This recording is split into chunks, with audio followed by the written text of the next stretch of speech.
بسم الله الرحمن الرحيم ويل للمطففين الذين إذا اكتالوا على الناس يستوفون وإذا قالوهم أو وزنوهم يخسرون ألا يظن أولئك أنهم مبعوثون ليوم عظيم يوم يقوم الناس لرب العالمين كلا إن كتاب الفجار لفي سجين وما أدراك ما سجين كتاب مرقوم ويل يومئذ للمكذبين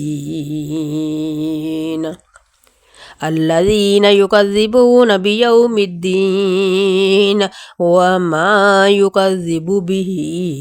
إلا كل معتد أثيم إذا تتلى عليه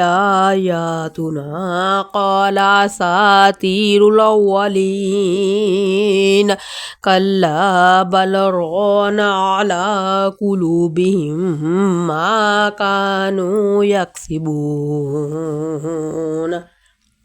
كلا إنهم عن ربهم يومئذ لمحجوبون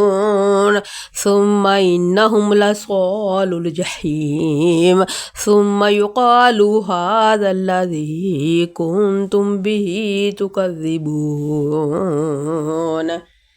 كلا إن كتاب الأبرار لفي إليين وما أدراك ما عليون كتاب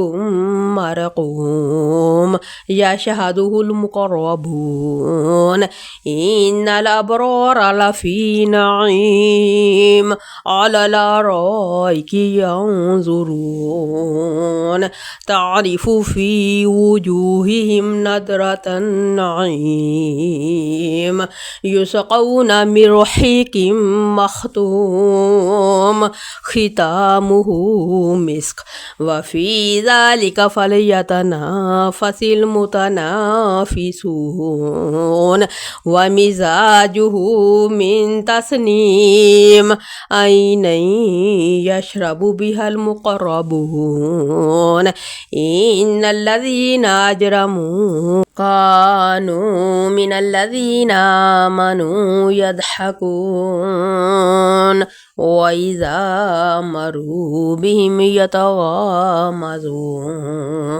وإذا انقلبوا إلى أهلهم انقلبوا فكهين وإذا رأوهم قالوا إن هؤلاء لضالون وما أرسلوا عليهم حافظين فاليوم الذين آمنوا من الكفار يضحكون على الأرائك ينظرون هل ثوب الكفار ما كانوا يفعلون